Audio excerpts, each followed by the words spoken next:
जय हिंद दोस्तों, या क्या ये सही है? कल सैनिक के साथ जो हुआ है उसकी भर्त्सना सब लोग कर रहे हैं। या अखिलेश यादव जो कि मुख्यमंत्री, उन्होंने कहा है कि आखिर आप सैनिकों को नहीं छोड़ रहे हैं। आखिर ये आपकी कौन सी सरकार है कि एक फौजी है वो गुहार लगा रहा है, योगी जी क्या आप थाने के ऊपर बिल्डोजर चलाओगे या पूरे थाने को सस्पेंड करोगे? पुलिस ने हमें मारा, अगर मारा होता तो मैं वो करता। मुझे उस तरह से मारा है जिस तरह एक दुश्मन को, हम भी फौजी आदमी हैं, टेररिस्ट को उस तरह से पनिश नहीं करते हैं।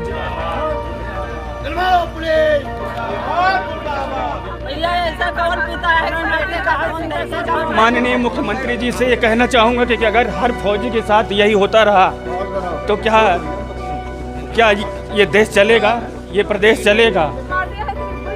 हमारे बच्चे आज हमारे भैया उसकी आंखें जो है सरकारी पड़ गई है तो ये कौन सा तरीका है? आज इसलिए आत्मग्लानि कि मैं 24 साल सेना के अंदर काम करके उन शब्दों को बयां करने में मुझे बहुत वो हो रहा है कि मैं सेना मेडल वहां हासिल किया। आम आदमी की बात तो छोड़ो, एक सेना का हवलदार रिटायर्ड है और वो कह रहा है मैं सेना मेडल हूं, और मेरे साथ वो कह रहा है ऐसा लग रहा है कि मैं अपना जीवन ही समाप्त कर लूं। वो आत्मग्लानि से टूट रहा है, मर रहा है, उसकी कोई नहीं सुन रहा है। सेना का अधिकारी कर रहा है बहुत हो गई, और जो स्टेट के अंदर हाई कोर्ट है उनको इसके ऊपर संज्ञान लेना पड़ेगा, और नहीं तो पुलिस और सेना में टकराव हो सकता है जो देश के लिए नुकसान पहुंचाएगा। हाँ जी दोस्तों, टकराव की स्थिति बनती जा रही है, लेकिन दुख इस बात का है कि दूसरे सैनिक संगठन भी एक्टिव हो गए। इंडियन वेटरन ऑर्गेनाइजेशन के जोगिंदर सिंह सेंगर ने डायरेक्ट सीएम योगी जी के लिए चिट्ठी लिखा है कि आप इस तरह में संज्ञान ले सकते हो। एक सैनिक के साथ इस तरह बर्बरता इंडियन वेटरन ऑर्गेनाइजेशन कभी सहन नहीं करेगा। रक्षा मंत्रालय को कहा है इसके मामले में आप हस्तक्षेप करिए। यानी लखनऊ के आसपास रायबरेली का मामला है और वहां पर रक्षा मंत्री जी का यह क्षेत्र है। उन्होंने डीजीपी को कहा है, उन्होंने जो सेक्रेटरी है उनके लिए चिट्ठी लिखी है कि आखिर ये हो क्या रहा है। यानी जो सैनिक संगठन है अपने आत्मसम्मान के लिए जीते हैं, प्रशासन का सहयोग करते हैं, और आपकी पुलिस की इस तरह बर्बरता, पुलिस का इतना घिनौना रूप आखिर कैसे आए? अलग अलग प्रकार से हर कोई अपनी बयानबाजी इसके ऊपर कर रहा है। आखिर ये क्यों हो रहा है दोस्तों? इसका मतलब क्या है? आप समझ सकते हो कि हर जगह इस तरीके की चीज होती है। और एक फौजी उसको देख रहे हो, वो लड़खड़ा रहा है, उसकी जुबान, उसका अंदर से कलेजा कांप रहा है। वो कह रहा है कि मैं हद प्रभु, ऐसा टॉर्चर। उन्होंने बोला कि जब मैं वहां पर गया मेरे परिवार को उन्होंने परेशान किया। जब मैं वहां गया तो बोला आइए हम आपका बयान लेते हैं, तो उस रूम के अंदर ले जाके 3rd डिग्री टॉर्चर। बोलने में उसको शर्म आ रही है कि ऐसा तो कृत्य हम आतंकवादियों के साथ नहीं करते, ऐसा पुलिस ने किया है। उसको शौक लगाया, उसका चेहरा देख सकते हो दोस्तों। ये वो फौजी जिसका कह रहे हैं ये हम सब के साथ कभी भी ऐसी चीजें हो सकती है, घटना हो सकती है। आप देख सकते हो ये राजपूत रेजिमेंट से रिटायर है इंदल सिंह, और कितना डरा हुआ है, सहमा हुआ, और उसका परिवार रोडों के ऊपर है, बिलख रहा है। और वहां पर सवर्ण समाज है, यानी जो सिविलियंस का एक ग्रुप है वो भी सामने आ गया है, फौजी भी सामने आ गया है, गुहार लगा रहे हैं। अब क्या करें? क्या लड़ाई लड़नी है? अब और क्या चारा हो सकता है कि इतनी सारी रिक्वेस्ट, इतनी सारी रिक्वेजेशन, और माननीय योगी जी से हाथ जोड़ के प्रार्थना कर रहा है। दूसरा अपोजिशन जो भूतपूर्व मुख्यमंत्री हैं वो अखिलेश यादव जी कह रहे हैं कि हो क्या रहा है। जब फौजियों के साथ इस तरह हो सकता है तो आम आदमी के बारे में तो हम सोच ही नहीं सकते। यानी एक फौजी है जिसकी सब इज्जत करते हैं और जिसको सेना मेडल है, और उसकी कोई गलती नहीं कि बच्चे लड़ गए पटाखों के लिए। उसने सिर्फ इतना पूछ लिया क्या आपके चौकी के सामने हो रहा है, आप लोग इसको देख नहीं सकते थे या बचा नहीं सकते थे? कुछ भी कह सकते हैं पुलिस के लिए, लेकिन इतनी बात पर वो आए, घर से उनके बच्चों को खींच के ले गए बिना किसी वारंट के, और उसको जाके 3rd डिग्री टॉर्चर माने नंगा करके ऐसी जगहों पर उन्होंने प्रहार किया कि बंदा की आत्मा टूट चुकी है। यानी शरीर पे तो वो सहन कर सकता है, एक फौजी है, यानी दर्द सहन कर सकता है, लेकिन जो उसकी आत्मा पर चोट लगी है, यानी उस देश के लिए अपने प्राण न्यौछावर करने वाला, उस देश के लोगों की मान सम्मान करने वाला, और ये पुलिस है आज इस तरीके से बर्ताव कर रही है। क्या ये बर्ताव सहन करने लायक है?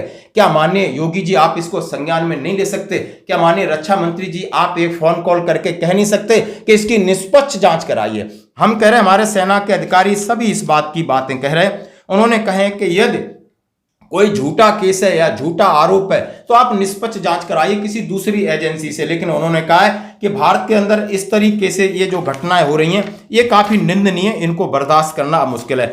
IBC 24 कह रहा है फौजी एक अपील कर रहा है, अगर ऐसा चलता रहा तो देश को कौन चलाएगा?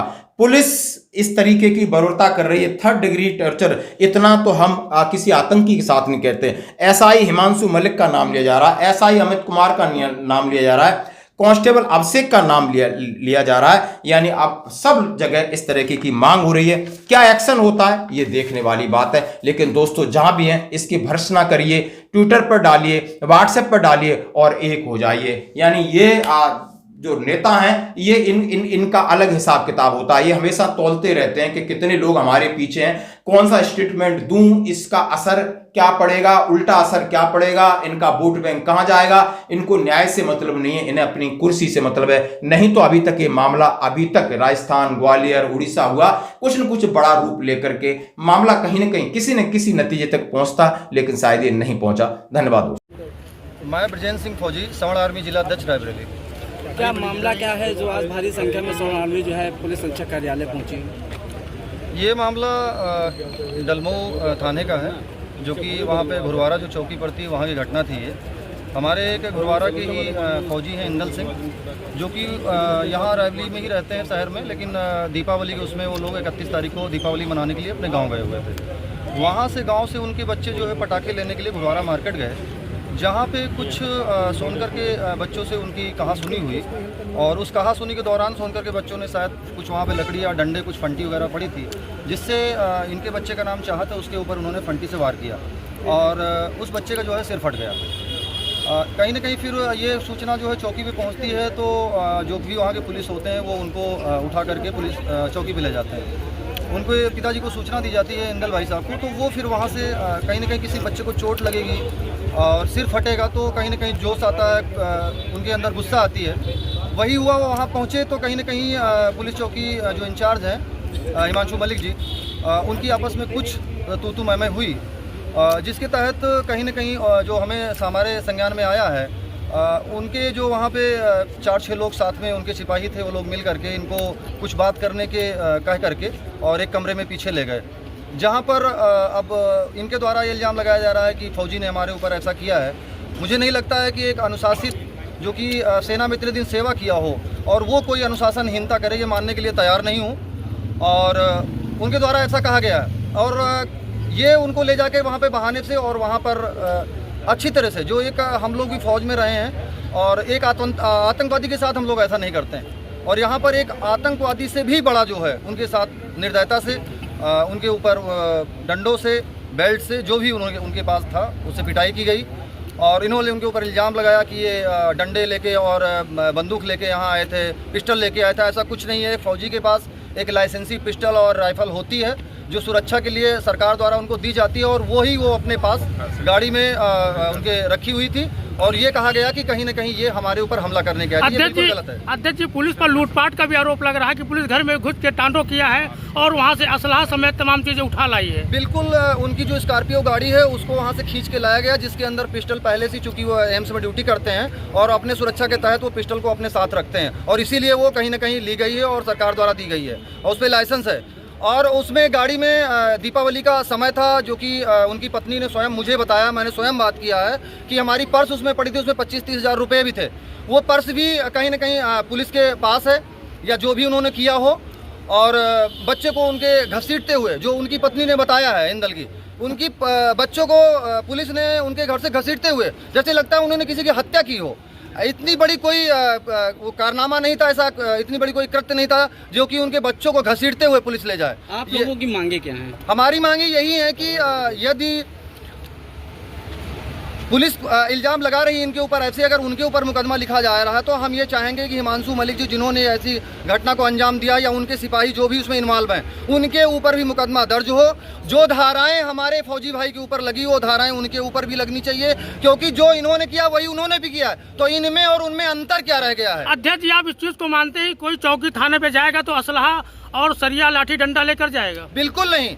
और मैं फौजी को तो बिल्कुल भी नहीं मानता हूँ कि फौजी ऐसा कर सकता है, क्योंकि वो अनुशासन में रहा हुआ है, और अनुशासन में रहने वाला व्यक्ति कभी ऐसा नहीं कर सकता है। कहीं ना कहीं हमारे साथ जो यहाँ पे बहुत सारे फौजी खड़े हुए हैं, बहुत सारे और भी हमारे सवर्ण भाई खड़े हैं, कोई भी इस बात को नहीं मानेगा कि एक फौजी अनुशासनहीनता कर सकता है। पुलिस ने तो पूरी इसमें इस घटना में पूरे सामान को बरामदगी करके दिखाया है और आरोपित बनाया है। बिल्कुल, ये तो एक इल्जाम लगाने वाली बात है। हमारी गाड़ी में हमारी पर्सनल लाइसेंसी अगर मेरी पिस्टल रखी है और उसको दिखा दिया जाए कि ये कहीं से इधर उधर की जो कट्टा है, कारतूस है, ये तो इल्जाम लगाने के लिए तो कहीं से भी कोई भी चीज लगे, सरिया भी बगल से लगा करके उनके सिपाही किसी से मंगवा के भी रखा जा सकता है। क्या आश्वासन दिया पुलिस अधिकारियों ने? आश्वासन यही दिया कि इसकी निष्पक्ष जांच की जाएगी और जो इसमें दोषी है उसको सजा दी जाएगी। जो बच्चे इनके कहीं न कहीं अरेस्ट किया गया इनके द्वारा, उनको छोड़ा जाएगा, यही आश्वासन इनके द्वारा मिला हुआ है। अगर ऐसा पुलिस नहीं करते हैं अधिकारी तो क्या करेंगे आप लोग? तो हमारी सवर्ण आर्मी, हमारा ये फौजी संगठन जो भी यहाँ हमारा सवर्ण समाज इकट्ठा है, आने वाले 7 दिन के अंदर एक बहुत बड़ा आंदोलन करेगा। हमारे नाती के खूने की धारा बनी चाहिए। मेरे बच्चे को कौन ऐसा पीता है? भैया ऐसा कौन पीता है कि बेटे का खून देखे कौन बर्दाश्त कर ले? हमारी पार्टी बंद कर दी गई है, प्रशासन ने उधर से पैसा खाया है और जो हमारा बच्चे पैसा ले थे वहाँ हमारे घर के आदमी तो प्रशासन क्या देख रही है? प्रशासन अंधा है, प्रशासन को ऐसा नहीं है। चौथी बोले कि जाओ यहाँ से बाहर बैठे हैं, पीछे कमरा बनाए हुए हैं, उसी ले जाके मार दिया है, इतनी बुरी हाल कर दी। हमारे बच्चे को मारे भैया, उसकी आंखें जो है सब काली पड़ गई है। वो अकेला था, वो अकेले क्या करता था? उधर आदमी से वीडियो बना लिया।